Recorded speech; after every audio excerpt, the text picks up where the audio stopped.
Rain whispered on the window panes as Milo sat on the edge of his bed, wrapped in a heavy woolen sweater. Outside, the world was salt and charcoal, blurred by the storm. Milo's room was small, safe, and crammed with the flotsam of lonely evenings, piles of books, an old desk lamp casting golden pools, and a battered stack of letters from years past. Down the hall, a shadow moved in the crack beneath the door. Tonight, Milo was sleeping in his grandfather's old cottage, where every cupboard and shelf breathed with secrets. A soft thud echoed, a book fallen, or perhaps something more. The rain stilled, as if waiting. In that hush, Milo remembered his grandfather's diary, always hidden away, never read. Something about tonight made Milo's heart beat quicker, a gentle call to find what had been lost. The decision blossomed quietly within him. Milo stood and padded softly down the hallway. Wooden floorboards creaked beneath his slippers as he passed family photos, sepia faces illuminated by lamps that burned low, throwing long shadows onto the wallpaper. The living room sprawled ahead, a detective's office in a past life, now cast in the moody blues of a rainy evening. A faded trench coat still hung from a hook, as if its owner might return at any moment. Milo hesitated, but that gentle urge tugged inside him, inviting him to look, to uncover, to remember. He crossed into the study, where his grandfather's desk lurked beneath a dome of silent dust. A drawer was slightly ajar. Milo reached out, heart fluttering, and eased it open. The adventure had begun. He searched first in the open. The desk yielded nothing but receipts, yellowed photos, and a single marble rolling endlessly in the back. A soft, shuffling sound, perhaps just the storm, made Milo pause and listen. The ticking of a clock echoed, slow as a heartbeat. On the mantel, old clocks and watches stared out, each frozen at a different time. Milo pressed on. He lifted a cushion, traced a finger over the spine of a detective novel, and peeked behind framed medals. Each finding was bittersweet, a breath of his grandfather's life held still in amber. The diary was nowhere to be seen, but the house seemed to respond to Milo's gentle presence. A lamp flicked on, as if guiding him, and the smell of pipe tobacco curled faintly in the air. In this house of lost things, Milo felt he was not alone. As Milo turned to leave, a glint beneath the kitchen door caught his eye. Lured by curiosity, he tiptoed across creaking boards into the darkened kitchen. Here, everything was still. Echoes of dinners long past hovered in empty chairs and tidy shelves, and a single clock ticked on, indifferent to the storm. On the high cupboard, just barely visible in the flickering light from the backyard, was a slim, battered book. Milo climbed onto a stool, reaching delicately, heart thudding with gentle anticipation.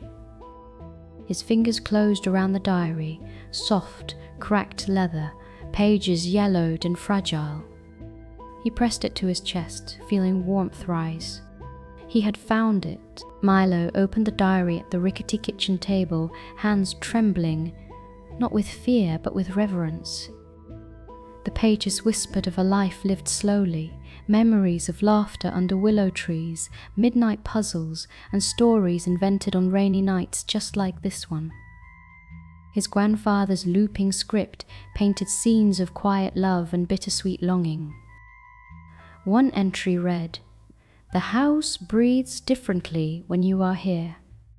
Milo smiled softly, recognizing himself in these words. Then, his heart squeezed gently as he read the entries about loneliness, the ache of silence, the longing for voices that no longer echo through the rooms.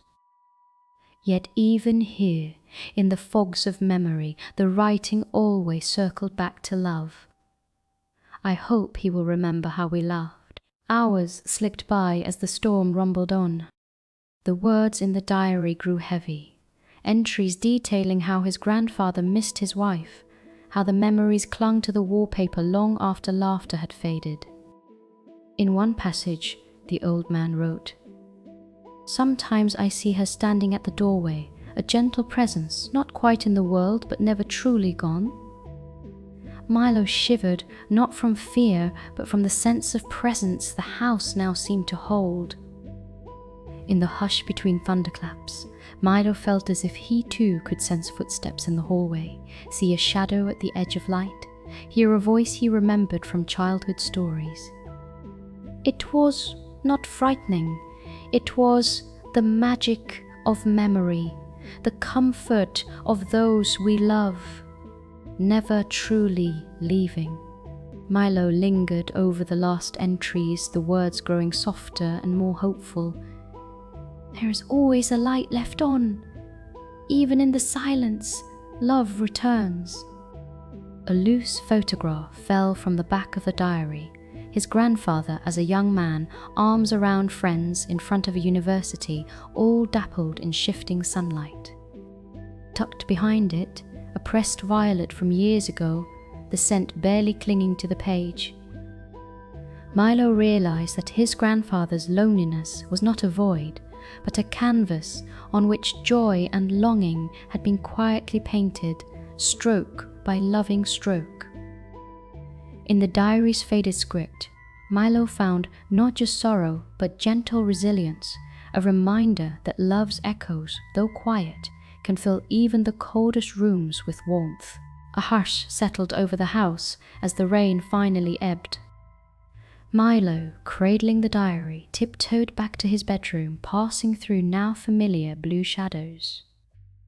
The hallway, once a corridor of secrets, felt lighter, the silence less dense. He placed the diary under his pillow, as if guarding a fragile treasure. The storm's lullaby continued outside, but Milo's mind was buoyed by gentle memories. In the deepest dark before dawn, he closed his eyes and imagined his grandfather's arms around him, and his grandmother's laughter echoing softly from another room.